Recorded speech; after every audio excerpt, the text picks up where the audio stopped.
Buenas noches, desde Venue Random House y Librería Lerner queremos darles las gracias por estar aquí, por acompañarnos a quienes se están conectando en este enriquecedor encuentro en el que conoceremos de cerca el rol de la comunidad LGBTIQ+ en la literatura. Hoy nos acompañan dos de las grandes escritoras que tenemos en casa: Elizabeth Castillo, feminista, activista y abogada, experta en temas de género y derechos sexuales y reproductivos, autora de No Somos Etcétera, y actualmente fue nombrada subdirectora para asuntos LGBTI en la Alcaldía Mayor de Bogotá. Y Estefanía Carvajal, periodista y magíster en escrituras creativas, ha pasado por las redacciones del Tiempo y El Colombiano y hace parte del comité editorial del periódico Universo Centro. Es autora de Las Vanidades del Mundo. Sin más preámbulos, démosles la bienvenida con un fuerte aplauso.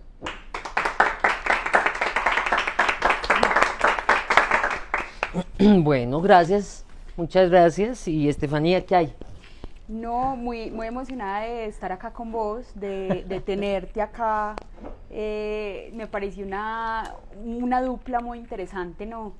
Y un poco es muy obvio porque estás vos acá, no tan obvio porque estoy yo acá, ¿cierto? No soy una activista LGBT, pero la novela que recién publiqué con Random toca el tema, ¿cierto? De un hombre homosexual que sufre la violencia de su propia familia. Entonces creo que tenemos un montón de qué conversar, ¿no? Y yo realmente yo soy periodista y quería empezar preguntándote, porque lo que mejor sé hacer es preguntar o proponiendo más bien un tema de conversación.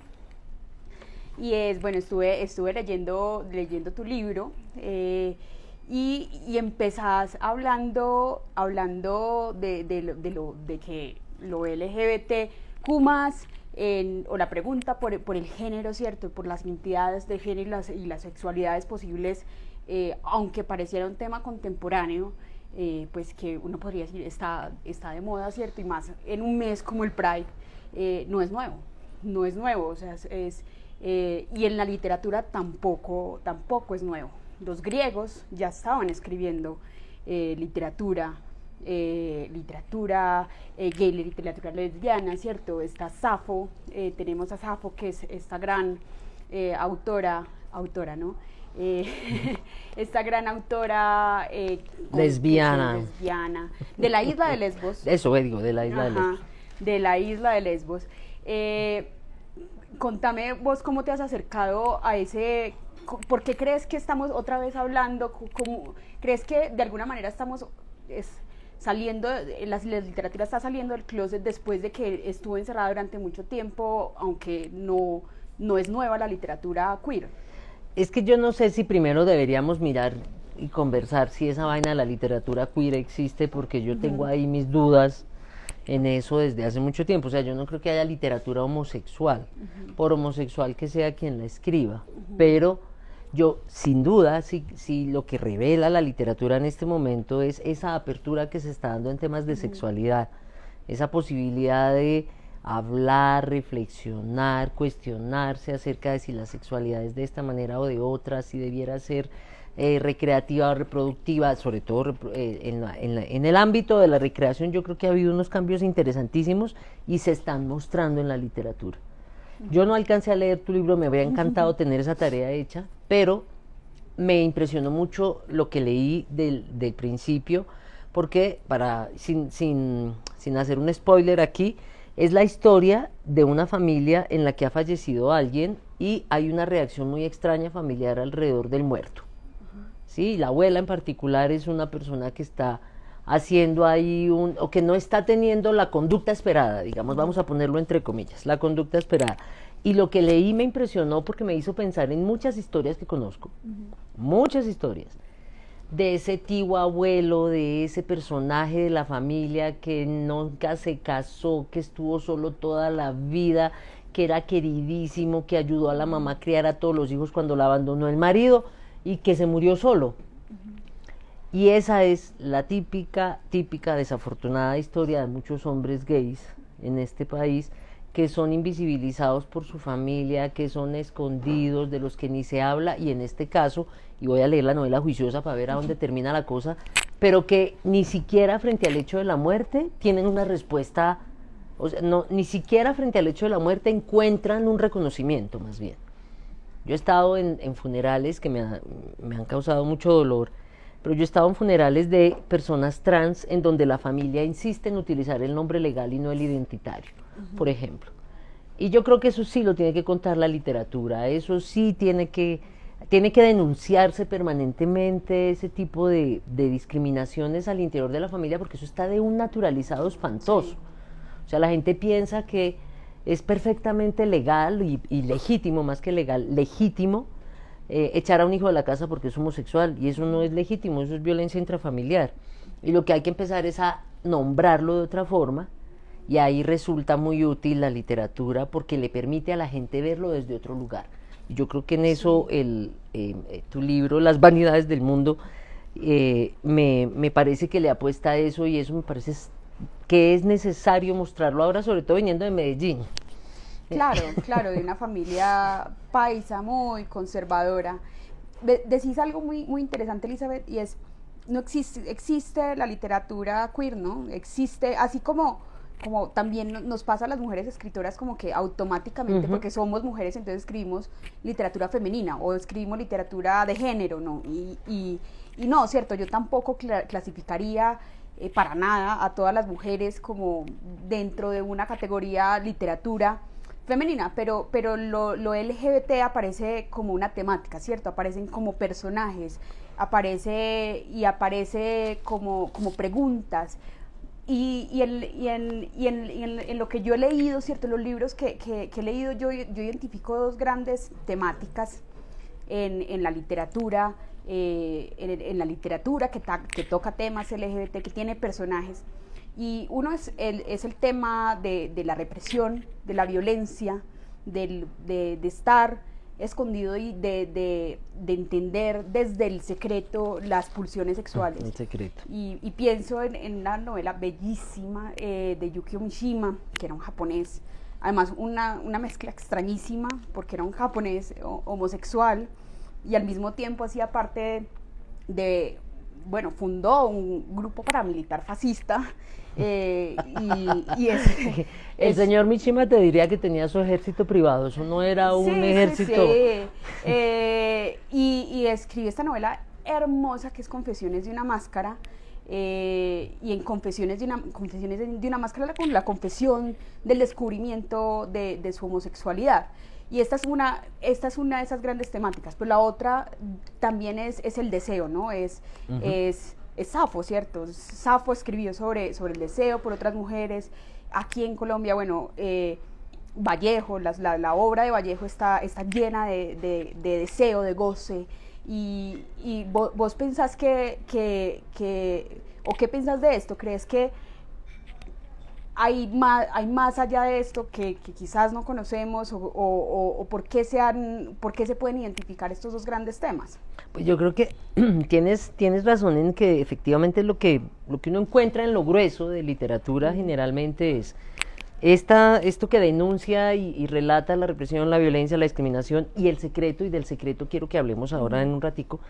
Y por otro lado, la satisfacción del erotismo y el deseo. Yo creo que esto apenas estamos empezando a crear narrativas, apenas están empezando a desarrollarse como líneas de conversación, y cuando digo líneas de conversación me refiero a grandes líneas de conversación en la literatura, y vamos a hablar cada vez más del tema y de cómo las personas homosexuales, bisexuales y trans estamos en todas partes, en todas las, no solo en el tío ese queridísimo el hermano de la abuelita, sino en todo lado, y ahí es donde se va a empezar en todas las líneas, literatura, en la poesía, en la investigación, en lo jurídico, en lo social, incluso en lo técnico. Tendremos que empezar a hablar de este tema porque apenas ahora lo estamos agarrando bien, apenas ahora estamos teniendo datos e información.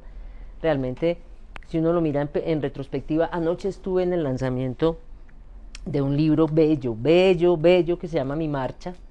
Lo hizo la Secretaría de Cultura de Bogotá junto con la Dirección de Diversidad Sexual, y ha tenido el aporte además de un montón de gente, y es el relato de 40 años de la marcha LGBT en Bogotá. Y fue una experiencia hermosísima estar ahí porque me di cuenta de que verdad es que ha cambiado muchísimo en los últimos 20 años todo. Esta va a ser mi marcha número 21 en Bogotá. La única que no estuve fue la del 2020, pues porque estábamos todos encerrados, pero darse cuenta de cómo era la movilización hace 25 años y cómo es la movilización LGBT hoy, de que hace 25 años no había ni una sola norma, nada, que protegiera derechos de personas homosexuales, bisexuales o trans, nada, ni una, y que hoy tengamos no solo normas que protegen, sino normas que sancionan la discriminación y además normas que establecen políticas públicas para desarrollar acciones concretas que cierren las brechas de desigualdad hacia las personas LGBT. Yo sí creo que hemos avanzado un montón, Sí. y que tenemos otro montón de camino por recorrer, porque es que a veces tenemos una manera de leer el mundo que es como muy, ¿cómo se llama eso? No es de Mesías, sino como de Adán. Sí, es como yo me estoy inventando el mundo empezó desde el momento en el que yo aparecí, y no, la verdad es que esto es un proceso largo y falta un montón de camino por recorrer en esto, y también en la construcción de la literatura y de lo que va a narrar. Yo no he visto hasta ahora, no mentira, sí he visto novelas, pero no en Colombia, que hablen, por ejemplo, de una pareja de lesbianas que tiene una relación de lesbianas en la vida que tienen las parejas, que además no es tan distinta como la gente se la imagina, o tan sórdida, o tan excitante ni siquiera como se la imaginan. Las relaciones de pareja son iguales independientemente de los involucrados. Pero esa historia no está contada, por ejemplo, ese tipo de cosas tan cotidianas, qué pasa con las maternidades, qué pasa cuando las parejas del mismo sexo se divorcian, esas cosas todavía no las hemos leído. Y mira que en estos días leía sobre un libro, ahora se me escapa el nombre, infantil, sobre una pareja. Bueno, y también está súper de moda la discusión de la pareja lesbiana por la aparición de una pareja lesbiana por primera vez en una película. Un piquito infantil, así de chiquitico. Sí, no. Y armaron el escándalo respectivo y ideología de género.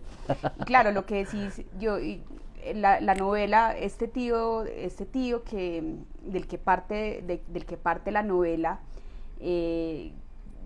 su muerte, ¿cierto? Su mamá no lo llora, pero bueno, quería hablar de una escena en particular del libro a propósito de lo que decís. El libro tiene ciertos elementos reales, ¿cierto? Que parten de mi familia, de un tío que tuve yo, que fue asesinado, y que sufrió sufrió por haber sido gay cuando no sé, yo a veces pienso, ¿por qué no naciste más tardecito? ¿Por qué no te demoraste más en nacer? Y a mi tío intentaron sacarle el homosexual, hicieron un exorcismo, y esto, bueno, ya está prohibido, recientemente prohibido. ¿Todavía no? Todavía no está prohibido. No, señora, en este país aún no hemos logrado. Es increíble que no esté, cómo no están prohibidas las terapias de conversión, y que además es una ridiculeza pensar hoy en este momento en una que es posible que alguien pretenda curar la orientación sexual. Eso es una barbaridad, barbaridad, y es vergonzoso, tienes toda la razón, absolutamente, que suceda. Es vergonzoso que haya profesionales de la psicología que se prestan a eso, vergonzoso, porque incluso la Asociación Americana de Psicología ha sido muy clara en decir, ese tipo de terapias constituyen tortura. Pretender que una persona cambie su orientación sexual, que es un elemento de su identidad esencial, eso es una tortura. Entonces, es una vergüenza que eso pase.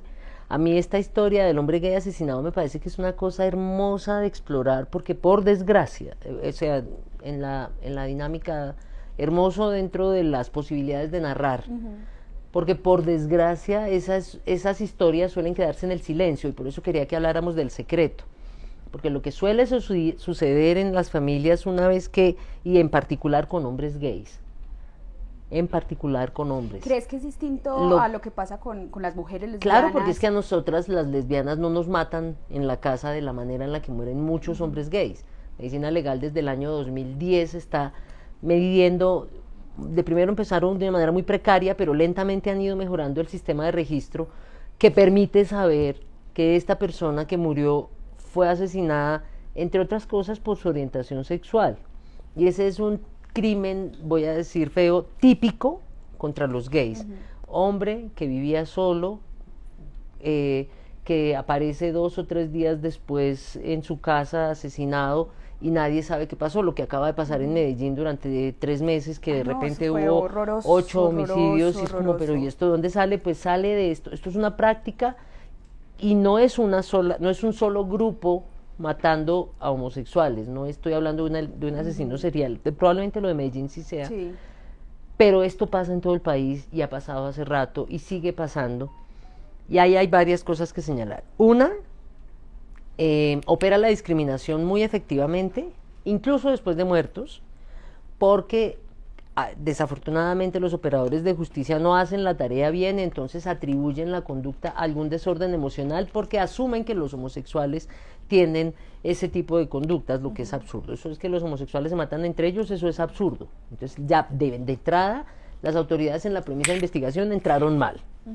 Pero además es muy difícil que logren hacer la investigación porque la familia prefiere guardar el secreto. Y entonces prefieren que no se sepa que la razón de la muerte es porque era homosexual, y con eso tratan de cerrar el asunto, y por eso ese es su registro que existe, y todavía incluso la misma impunidad, porque si la familia no tiene eso claro y no es capaz de hablar del tema con tranquilidad, pues esto se queda ahí como en un miasma que no tiene futuro en la investigación, y se queda en... Los nietos ven que están pasando unas cosas allá con la abuelita, pero ni idea de dónde venga esa historia. Y eso me hace pensar que cuando, con No Somos Etcétera, me han pasado cosas muy bellas en este tiempo que lleva de publicado, pero una de las conversaciones que además me costó muchísimo trabajo, lloré, pero horrible. Alguien me llama, alguien con quien me había encontrado en algún evento, en alguna reunión, y me dice, oye, tomémonos un café que leí tu libro. Y le dije, bueno, vamos a tomarnos el café. Y nos vamos a tomar el café, porque además me llama muy desesperada, yo necesito hablar contigo, tengo que hablar contigo. Nos sentamos a conversar y me dice, tengo que decirte que después de que leí tu libro entendí por qué mataron a mi tío.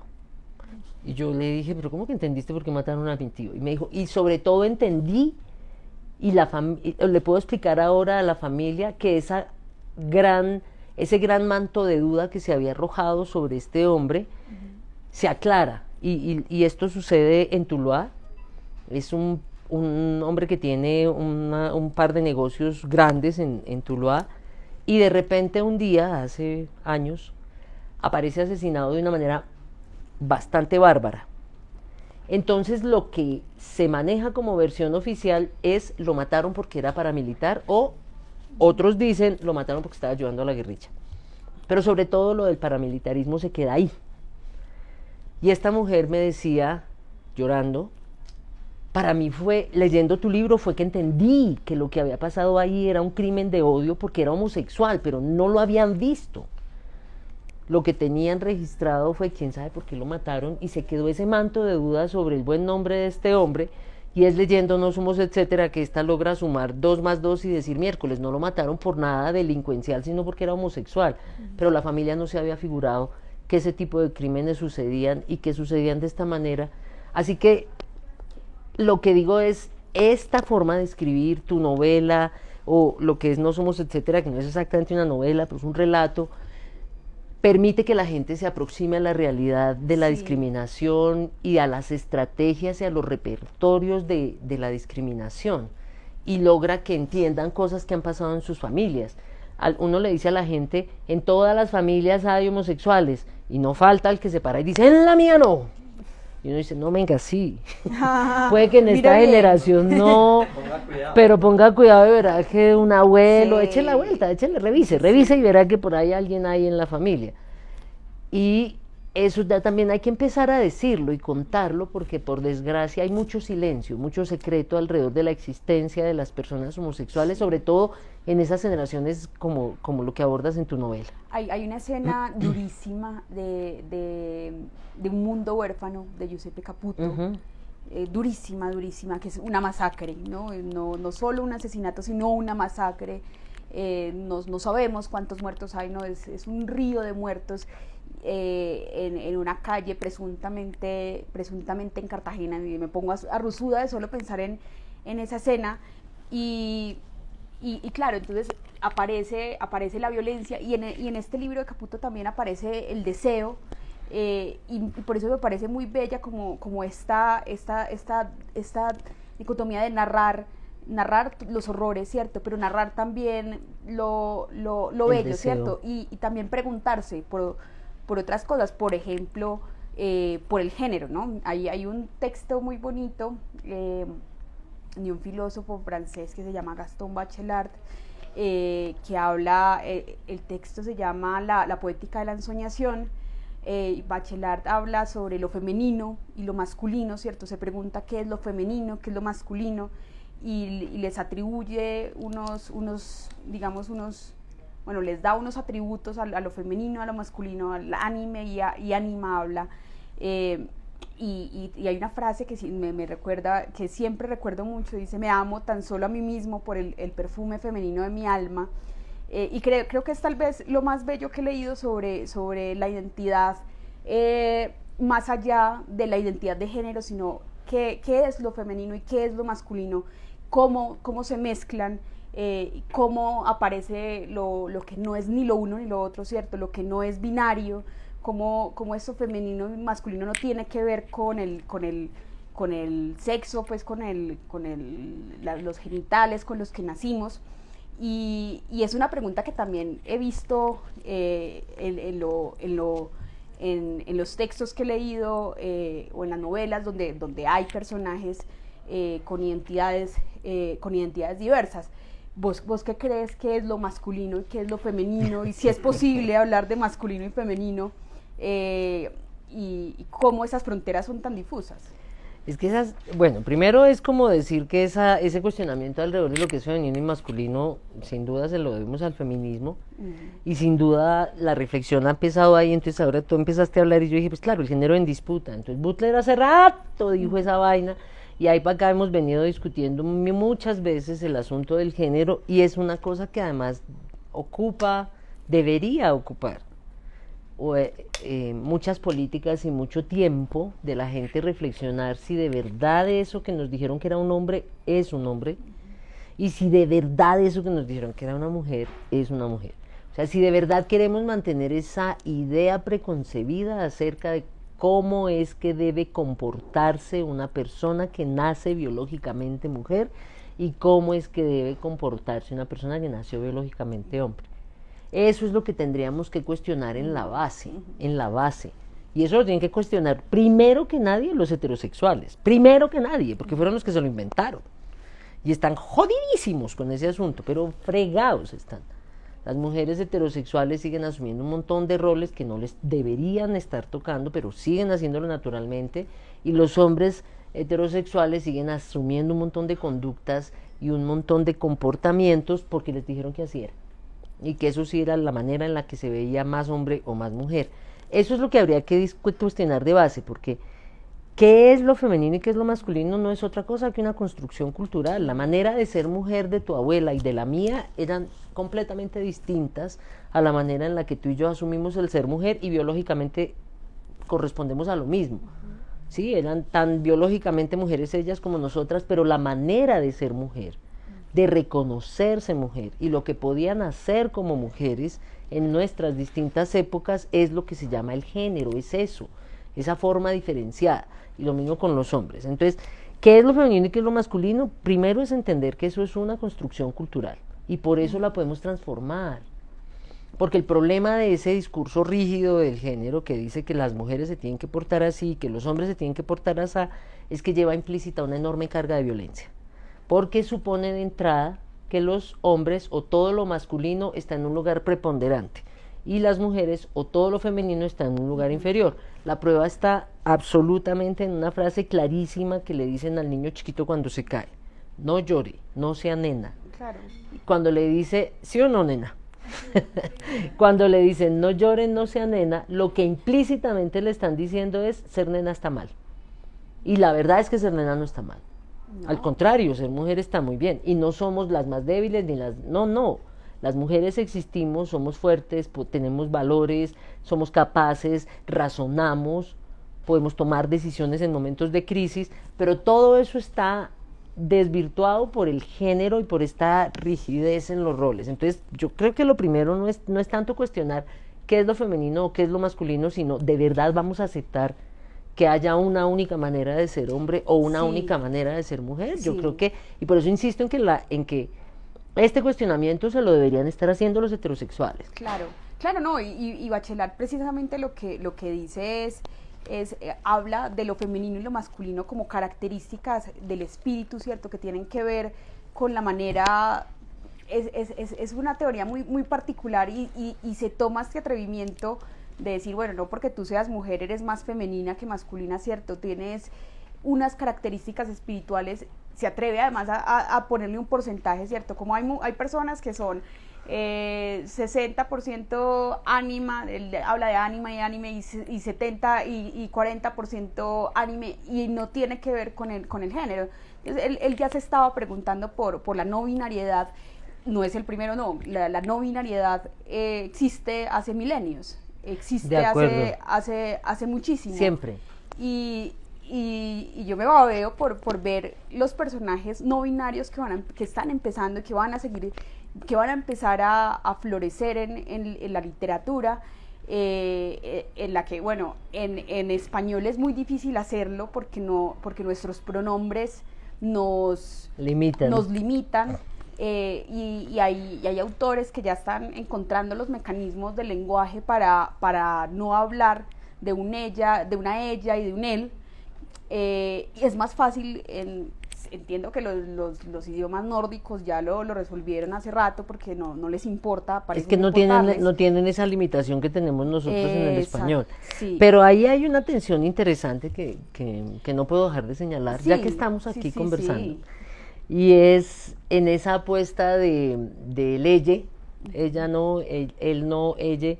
Ahí en esa apuesta yo siento me siento una profunda incomodidad. Como feminista siento una profunda incomodidad, porque venimos de enunciar lo humano alrededor del concepto de lo masculino, ¿sí? Entonces todos abarcaba a todo el mundo. Todos nos teníamos que sentir incorporados cuando nos decían todos. Y de repente entonces hacemos una tarea de décadas que lleva un trabajo fuerte diciendo, venga, pero nómbrenos a todas, tampoco nos saque el parche, espere, digamos todos y todas, como las Jonas, todos, todas, ahí lo logramos. Hasta ahí me parece bien, y luego viene la apuesta y dice, bueno, pero nómbrenos a todos. Y yo creo que hay que nombrar a todos. Si hay alguien que siente que está ahí incorporado, hagámosle, pero no es la única manera de nombrar.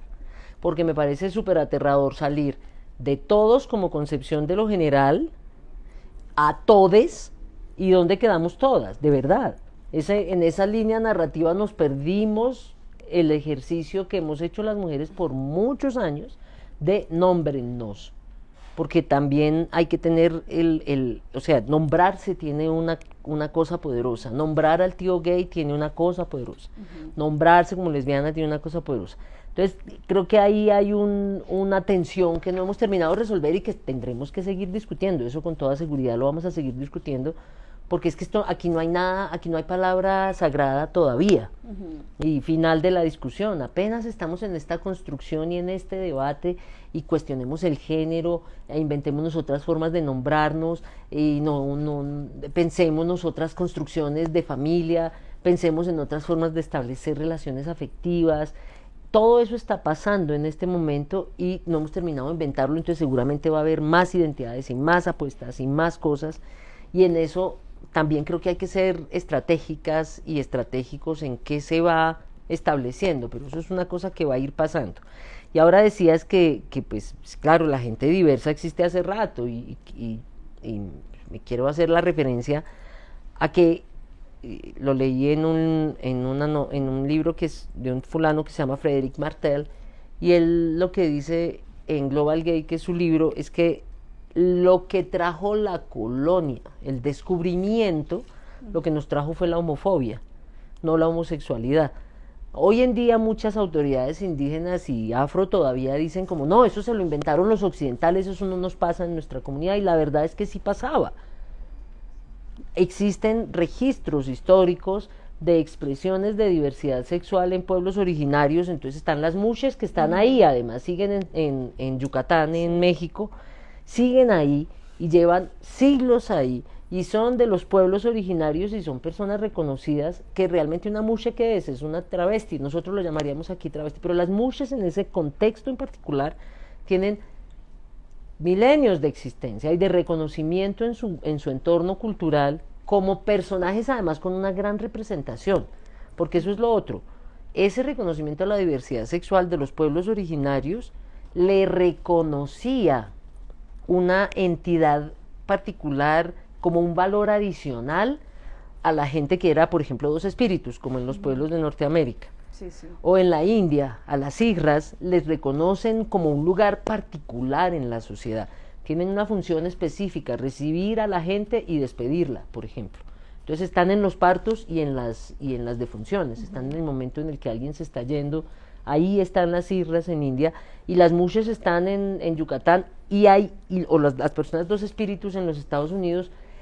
Hay un reconocimiento de que esas personas que son distintas en su sexualidad, que se construyen identitariamente de otra manera, tienen como una habilidad especial. A mí lo de dos espíritus me parece lindo porque es la posibilidad de la existencia en la binaridad. Es lo femenino y lo masculino. Exacto. Junto, ¿no? El ánima y el anime de los que habla Bachelard, claro, es los dos espíritus.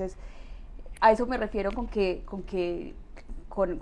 estas discusiones van a empezar a florecer más aún este tipo de personajes. Elizabeth, 3 libros recomendados, como que vos digas, si les interesa el tema o hay que leer estos libros. Bueno, entonces yo voy a empezar, y siempre lo hago y siempre lo recomiendo porque es que de verdad estoy convencida de que eso deberían leerlo en todos los colegios de este país, en todos. Se llama Un beso de Vic. No es de nuestra editorial, pero no importa, yo lo promociono, porque es una novelita sencilla, muy amorosa, muy linda, que le permite a la gente entender, y sobre todo a la gente joven, pero además permite que docentes y administrativos entiendan lo que le pasa a un pelado cuando se enamora. Es una novela muy bella. Yo creo que Un beso de Vic es uno de mis recomendados siempre, porque me parece que logra ser descifrado por una persona en cualquier rango de edad. Ese es uno que recomendaría. Otro que yo creo que sin duda hay que recomendar es De Colores, y ahora me van a regañar en la editorial porque tampoco es de nuestra editorial, pero De Colores tiene un atributo importante, y es que está escrito por una mujer que fundó y coordinó el grupo de papás y mamás de personas LGBT. Y lo que hizo en De Colores es recoger las preguntas y contestarlas.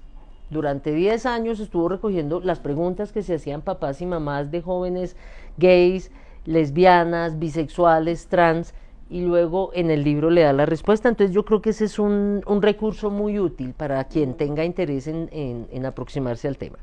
Y en tercer lugar, para sorpresa de todas y todos, Sí es de la editorial. Este sí es de la editorial.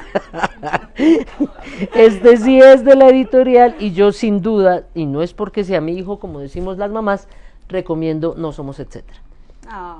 Yo lo recomiendo siempre porque sigue siendo el único libro que recoge la historia, que recoge, así sea de una manera narrativa y no novelada, no en una narrativa más como de relato, más de crónica que novela, pero de todas maneras tiene un montón de información accesible, tranquila, para gente que no tiene ni idea de estos temas, y creo que ese es el potencial que le veo y que de verdad me parece vale mucho la pena. Siempre en mis foros y cosas lo recomiendo, porque pues uno tiene que hablar bien de lo de uno, pero además porque de verdad es que no hay un libro que recoja esa historia, no hay, y eso le da un valor. Y creo que además yo sé que lo usan en colegios, en universidades, en maestrías, en doctorados. Allá está gente que lo citan, lo tienen, lo investigan, lo tienen de referencia,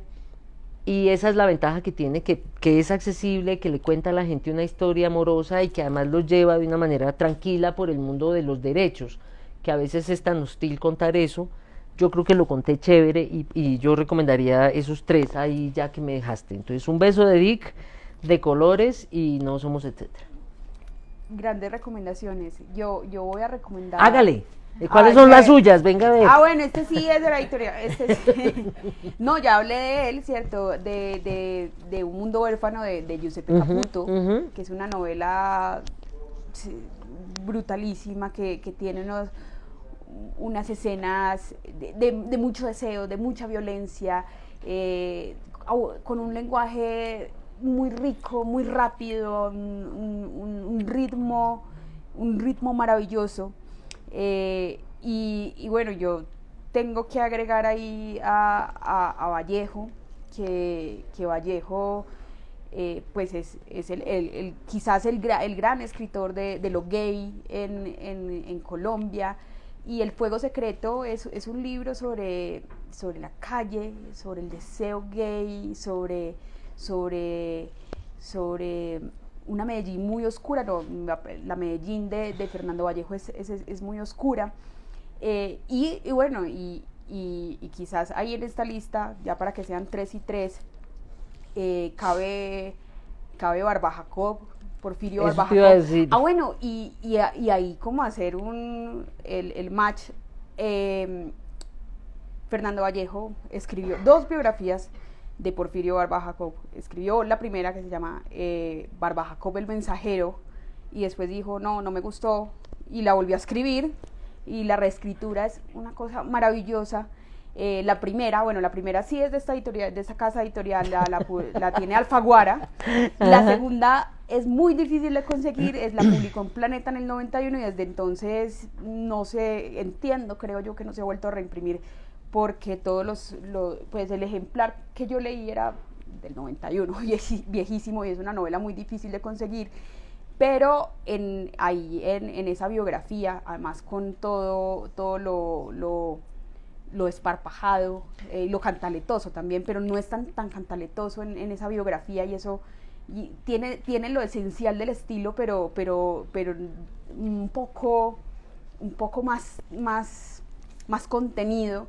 De Vallejo habla sobre este personaje fascinante que era Barba Jacob, un personaje fascinante para su tiempo, ¿no? Pues principios del siglo XX en Colombia, además este señor de un pueblito antioqueño, y se va y dice pues soy gay, soy abiertamente gay, y eso me parece muy poderoso. Pero yo tenía una pregunta, porque lo gay, ¿cierto? Hay en la literatura aquí en Colombia ha sido muy explorado, no tanto lo trans y no tanto lo lésbico, ¿cierto? Que quisiera una recomendación, no tiene que ser colombiano, no tiene que ser de esta casa editorial, ojalá de la casa editorial, pero... Ojalá. Si no, pues lo logramos. Una recomendación, yo creo, y no es muy conocida, pero debería, Tatiana de la Tierra. Tatiana era colombiana, falleció hace unos años, poeta, migrante, estaba, ya no me acuerdo si era de Los Ángeles, pero su poesía es muy interesante. Es muy interesante leerla, leer lo que tiene. Yo te recomendaría Tatiana de la Tierra para que la busques y te pienses ahí lo lésbico. De las colombianas, ¿sí? Para hablar de las colombianas, pero sin duda hay que mirar a Cristina Peri Rossi, ir a leer esa poesía maravillosa que tiene, lésbica, fantástica, preciosa, que además está llena, es estéticamente muy hermosa. Yo aprecio mucho sus libros por eso. Y sobre lo trans, ¿sabes qué nos quedó faltando? Al diablo la maldita primavera, muy importante, sí. Muy importante, de Alonso Sánchez Baute. Eso fue además un asombroso éxito literario. Yo en ese momento en el que salió Al diablo la maldita primavera, estaba con una pareja que era la dueña de una librería que se llamaba Imago Libros, la primera librería con temática LGBT del país. Mentiras que no teníamos temática LGBT, había un mueblecito así de chiquitico con 20 títulos que era lo que traían las importadoras y el resto era un montón de temas, pero la gente decía que allá era LGBT. Entonces cuando salió Al Diablo, La Maldita Primavera, nos dimos cuenta de lo que esto representó. Esto era una edición y otra edición y una vez más y la gente la pedía y la quería comprar y la neta, yo creo que eso es una historia muy interesante. La historia de Al Diablo, a ver si me acuerdo, Edwin Martínez Vuelvas, se llama el protagonista. Ahí está, que es un personaje travesti que tiene una vida sórdida y que además el relato en la novela de Al Diablo es muy desbocado, es uno pero tiene un enorme poder porque realmente es muy auténtica. Ay, no, yo tengo que agregar. A ver, yo uy, tengo no, que está agregar- buenísimo, otro más, otro. No, es que yo tengo que agregar a Pedro Lemebel. Ah, bueno, que Lemebel, claro. tampoco, creo que tampoco es de esta casa editorial. No, Bueno, lo bueno es que cada vez más editoriales están publicando más sobre este tema, que Claro, yo creo que eso claro. hay que celebrarlo sin duda. no, pero Pedro Lemebel además tiene un poema bellísimo, poema discurso bellísimo que se llama Manifiesto, hablo por mi diferencia, que es una vaina brutal que leyó ante un público en unos taconazos y cuando lo hizo fue Un escándalo. un escándalo, Un fue un escándalo. Yo no escándalo. estaba ahí, pero eso fue un escándalo. Me hubiera encantado estar ahí. Me hubiera Claro. encantado estar ahí. Yo había traído un poema de Safo. A ver, yo, poema. entonces, ya que estamos en este listado de listas, no voy a dejar por fuera a Camila Sosa, porque es una mujer trans que está escribiendo literatura y la semana pasada la vi en una Yo no he leído obra de Las teatro. Malas, me lo han recomendado. Me lo han recomendado sí, me mil lo han veces. recomendado 1000 veces, pero yo creo que ahí hay una historia poderosa que contar desde las existencias de vida trans. Sí. Me parece que Camila Sosa es una fuente también chévere para abordar. Camila Sosa, Bueno. villana, además es personajazo ella. Es personajazo. Yo sí, la semana pasada la vi en teatro. Yo no sabía que hacía teatro. Vino aquí hizo una función en el Julio Mario, en el marco del Festival de la Diversidad. Estamos en el Festival de la Diversidad en Sí. Bogotá. Si quieren, entren a internet y busquen la programación porque hay de todo. Y en ese marco, en la inauguración del festival, estuvo Camila Sosa. Ve, y hablando de Camila Sosa, y a propósito de Pedro Lemebel, lo performático ha estado muy ligado a la literatura con temática LGBT, escrita por personas con sexualidades diversas. ¿Qué crees vos que tiene que ver ahí lo performático con lo LGBT? Yo creo que en general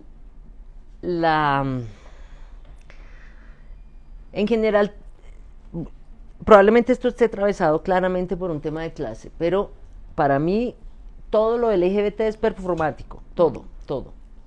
Si uno va y mira en cualquier estrato social, en cualquier circunstancia, hay una cierta manera de estar que es distinta, y es que es a la que nos ha forzado la discriminación, la exclusión, el silencio, la violencia, pues a estar de una manera notoria, a ponerse cordones rosados en unos tenis blancos, por ejemplo, a vestirse de cierta manera, a peinarse de cierta manera, a tener una actitud, y en eso sin duda la gente trans nos ha dado lecciones enormes a homosexuales y bisexuales que de alguna manera nos podemos disimular más, pero yo creo que lo performático es esencial de la identidad. Claro, treparse. En la medida en la que vas Treparse. encontrándote cómoda o cómodo con tu identidad, pues empiezas finalmente a tener unas expresiones que claramente están por fuera de la norma y eso las hace un poco performance. Así que creo que es como esencial. Y finalmente, si uno hila muy fino, toda la identidad de género tiene que ver con un performance, ¿no? Desde el momento en el que... Finalmente es cómo quieres ser Sí. reconocida. Sí. Y en ese cómo quieres ser reconocida, tú elegiste hoy una camisa blanca, yo escogí una de rayas, tú escogiste tenis, yo también, pero de color distinto. Cada quien está en una construcción de su identidad y de cómo quiere ser reconocido y representado. Y ahí sí, yo sí creo que el tema de vivir una sexualidad disidente o no normativa, hace que haya mayor tranquilidad en asumir ese performance, ¿sí? Como en vivirlo con más tranquilidad y en reconocerse rarito, pues porque sí, somos raritos, ¿qué hacemos? Y entonces dentro de lo rarito está lo demás. Pero lo normativo un poco está condenado a la muerte, ¿no? Lo normativo es entre más diversidad, pues hay más posibilidades de expresar esa diversidad. Nos vamos primero dando cuenta de que la minoría no es tan minoría, ¿cierto? Que no Como era vos tan decís, chiquita. Cero, o sea, yo creo que yo puedo tener más amigos hombres gays que heterosexuales, quizás por el círculo en el que me rodeo, pero pues en mi número, en mi cantidad de amigos no son una minoría, ¿cierto? Ajá. Todo lo contrario, son muchos y cada vez más y eso es lindo y entonces lo normal que va empezando a ser también lo extraño, ¿no?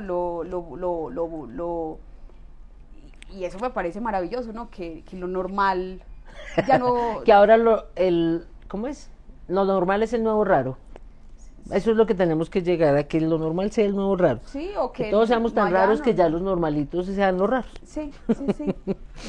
Que eso sería. Algo así. Bueno, y el rol de la literatura, y vamos a ver a Safo, a ver. Bueno, Safo, pues que es la primera escritora, poeta lesbiana de la que tenemos noticias, ¿cierto? No, y eso sabemos. que no llegó nada, realmente no tenemos todavía un libro de Safo, tenemos pedacitos, fragmentos, y con solo los fragmentos ya sabemos que Safo tenía amigas, a las que quería mucho, y con las que tenía profusas expresiones de afecto.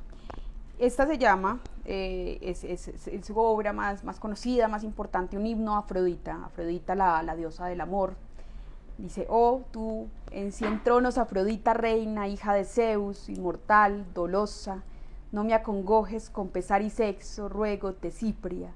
Antes acude como en otros días, mi voz oyendo y mi encendido ruego, por mí dejaste la del padre Zeus, alta morada. El áureo carro que veloces llevan lindos gorriones sacudiendo el ala, al negro suelo desde el éter puro, raudo bajaba. Y tú, oh dichosa, en tu inmortal semblante y te sonreías. ¿Para qué me llamas? ¿Cuál es tu anhelo? ¿Qué padeces ahora? Me preguntabas. ¿Arde de nuevo el corazón inquieto? ¿A quién pretendes enredar en suave lazo de amores? ¿Quién tu red evita, mísera Safo? Que si te huye, tornarás tus brazos y más propicio ofreceráte dones, y cuando esquives el ardiente beso querrá besarte. Ven pues, oh diosa, y mis anhelos cumple. Libertad el alma de su dura pena, cual protectora en la batalla lidia, siempre a mi lado. Y es el verso que dice: por mí dejaste la del padre Zeus, alta morada. Es como, te mojé la canoa. No, tal cual, una forma elegante, Safo, pero no podemos decir te mojó de la canoa. Y entonces dice entonces dijo que le iba a bajar la morada de Zeus. Bueno, pues está bien, a mí me gusta, siempre me ha costado mucho trabajo entender por qué fue que supieron que era lesbiana, porque esos poemas son crípticos. Sí, bueno, tiene que esculcar bastante como, o ser muy mal pensado para suponer el asunto. No, pero yo creo que, claro, también estamos hablando de un texto que tiene 3000 años. Sí, está viejito. Entonces hay que leer entre líneas, pero es que le está diciendo a Afrodita: ven, oh diosa. Tú, venga, Afrodita, reina, diosa del amor, venga que yo se lo hago. Pues venga que aquí es conmigo. Aquí se le tiene, venga aquí que se le tiene. Aquí se le tiene. De una manera muy elegante al estilo griego. No, me encanta. De hecho, es un valor agregado importante que tiene Safo, porque logra existir a pesar de la homofobia, porque lo que ha registrado no es que no haya habido escritoras y escritores que han sido homosexuales en toda la historia, en toda. No es eso, sino que ha estado invisibilizada su existencia. Y en ese sentido lo de Safo es muy interesante, porque ella allá desde hace 3000 años viene así regia, perfecta, y se para en la mitad de las conversaciones cuando uno habla de literatura y homosexuales, y no pasa lo mismo con personajes del siglo XV o X, bueno, de la Edad Media o de antes. Esto es realmente muy meritorio, eso me gusta, porque Claro. da un lugar. Y esto nos vuelve a llevar al origen de esta conversación, y es el rol de en la literatura de las personas homosexuales. Yo creo que en la medida en la que homosexuales, bisexuales, trans o personas heterosexuales cercanas al tema empiecen a hablar y a poner en textos de distinta índole estas existencias, y a cuestionar o a narrar historias como la tuya, historias de discriminación que están tan naturalizadas al interior de las familias, o a crear personajes en la televisión que son más complejos que simplemente el gay cliché que vemos en Betty la Fea, por ejemplo. En la medida en que se va enriqueciendo la literatura y va soltándose más tranquilamente a hablar de estos temas, sea que lo escriban personas homosexuales o no, creo que avanzamos, creo que ganamos, creo que le está dando un lugar en la existencia a estas formas de sexualidad que no han sido reconocidas tradicionalmente. Yo te voy a agregar una última pregunta. ¿Vos crees que el lugar de enunciación es necesario? Y esta es una discusión que tuve hace algún tiempo con un compañero de la maestría en escrituras, pues un compañero queer, puertorriqueño. Él me decía que para él el lugar de enunciación es tan importante que no cree que pueda haber literatura sobre el tema o con personajes LGBT escrita por heterosexuales. Yo pues lo dudo, pero me interesa saber qué pensás vos. Yo creo, primero, para mí, pues es que yo soy activista, entonces para mí mi lugar de enunciación es esencial. Yo aprendí a decir en todas partes que soy lesbiana después de que estuve en una oficina en la que no podía decir que era lesbiana, y me hicieron sentir todo el tiempo como una lesbiana, pero jamás me dejaron hablar del tema y siempre me maltrataron con el tema. Entonces cuando salí de ahí dije, en la vida me vuelvo a parar en un sitio en el que no quede perfectamente claro que soy lesbiana. Yo sí creo, para mí el lugar de enunciación es esencial. Yo no sería Elizabeth Castillo si no fuera porque me nombré lesbiana. O sea, yo no habría podido construir la mujer que soy hoy si no hubiera sido porque pasé por el ejercicio de decir lesbiana, porque además me demoré un montón en llegar a ese lugar de enunciación. Yo primero decía que era homosexual, luego decía que era gay. Me costó llegar a entender que la forma de enunciarme, la mía, porque eso es muy individual, la mía es lesbiana. Yo creo que enunciarse es necesario, creo que es indispensable, sí. no solo porque te ayuda en la construcción de la identidad de quién eres, sino porque envía un mensaje para esa gente que no es capaz de salir del closet, que están encerrados, escondidos, que sienten que no pueden hablar, que sienten que no tienen voz, que se mueren del miedo de lo que va a decir la familia, que sienten que los van a excluir del entorno, del afecto más cercano. Entonces sí, yo creo que enunciarse, nombrarse es un asunto político necesario, porque uno no puede pasar, que eso me lo enseñó Marcela Sánchez alguna vez en un foro en el que compartimos, uno no puede pasar de no haber sido nombrado como estábamos los homosexuales y pretender que un día este ya no sea un tema. O sea, un día esto no va a ser un tema, pero mientras llegamos allá, no podemos pasar de no haber sido nombrados a no ser un tema sin haber pasado por nombrarnos, porque si no, no hicimos nada. Que es también lo que está pasando con lo femenino, ¿no? Y con el feminismo, que pues, o por lo menos yo también creo que va a haber un momento en el que no va a ser un tema, porque el género va a ser, vamos a agregar tantas letras a ese LGBT y la gente se va a identificar de maneras tan diversas, pues que va a ser imposible clasificar las identidades, tantas posibilidades, ¿no? Tantas posibilidades, que son infinitas las posibilidades de configurar una identidad. Pero mientras llegamos allá, claro, tenemos que empezar a nombrar eso con lo que podemos identificarnos o no. A mí, por ejemplo, pues yo me he preguntado muchas veces qué es ser mujer, ¿cierto? Si yo me identifico a mí misma como mujer, no creo que quepan esos roles en los que nos han encasillado, ¿cierto? Yo pues tengo apariencia de mujer, apariencia muy femenina, pero soy brusca, soy, o sea, mis movimientos no son de una señorita, y tengo, pues hay comportamientos que en mi casa me han dicho, pero es que una niña no se porta así, de niña me decían eso, pero pues, entonces yo me pregunto, ¿qué es ser o qué es no ser y hasta qué punto me importa, ¿cierto? Hasta qué punto me importa o no clasificarme como. Y bueno, creo que es otra de esas preguntas que se irá haciendo la literatura, que ya se ha hecho y que se seguirá haciendo la literatura y la sociedad. Claro, el tema es que de cómo me nombre depende qué tanto me reconozcan. Uh-huh. Y ahí es donde está el quid, ahí es donde está el secreto. Yo creo que, y a lo que invito siempre a la gente, cuando ya estamos terminando las conversaciones, uh-huh, a lo que invito siempre a la gente es a que se involucre, e involucrarse es que no pase que alguien se nombró en tu familia como homosexual y entonces eso le implicó la exclusión y tú te quedaste callado. Eso es lo que ya no debe pasar. Uh-huh. Eso es, me parece bello el ejercicio que hiciste con tu novela, porque fue una historia que viste y percibiste en tu familia y decides ponerla al público de otra manera. Estás reivindicando la memoria del tío. Uh-huh. Y eso me parece precioso, porque además tenemos un privilegio, yo me siento muy privilegiada en la vida. Yo siento que soy la primera de mi linaje, tanto por mi familia materna como por mi familia paterna, que tengo el derecho. O el derecho lo tenían, porque además estoy segura de que había homosexuales en mi familia generaciones atrás o recientes, no tengo ni idea. Por eso se supone que la única soy yo, pero estoy segura que no. No. Pero lo que sí sé es que en el linaje del que yo vengo, soy la primera que es capaz de nombrarse. Soy la primera que es capaz de decir, tengo derecho a existir y tengo derecho a ser feliz. Y yo creo que ese es un lugar poderoso.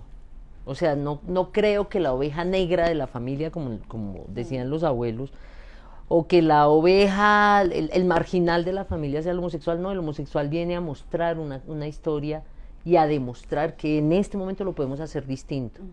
Y por eso amo que desde la literatura se pueda replantear ese lugar, provocar una conversación distinta, generar otras facetas. Creo que tu novela logra eso, poner a la gente a pensar en esas historias familiares que están ahí escondidas, refundidas en los relatos y que le han sido tan agresivas en seguir negando la existencia de gente que vivió y mientras estuvo viva le negaron la existencia, uh-huh, pero que a uno se la sigan negando después de muerto no hay derecho. Uh-huh. Y creo que esa es una... ¿no? Correcto, Cuando, y esa es un potencial. Le dicen la amiga a la novia a de la la tía. Novia.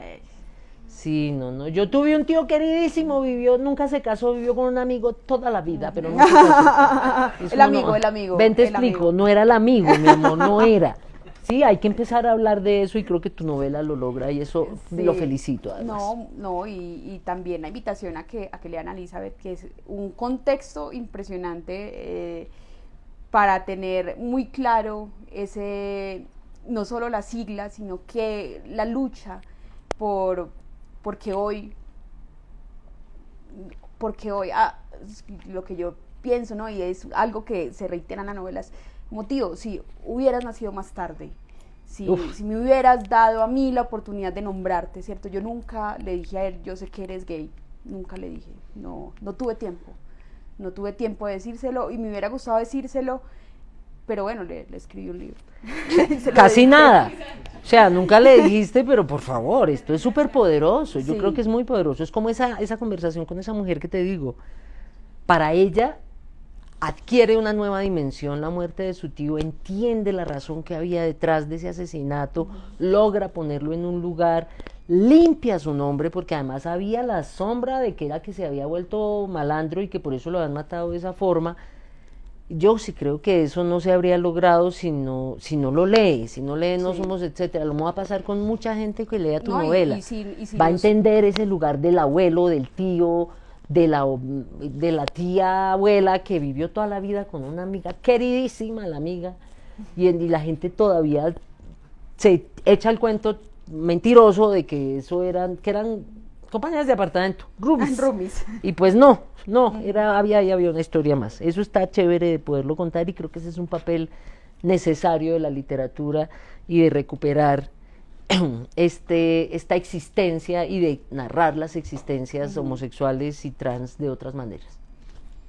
Bueno, nos creo que queda con la esto damos invitación. cierre, ¿sí o no? Sí, no sé si hay preguntas. Yo tengo una pregunta para Elizabeth. Señor. Quiero que nos hables de la relación o lo que tú crees que debe ser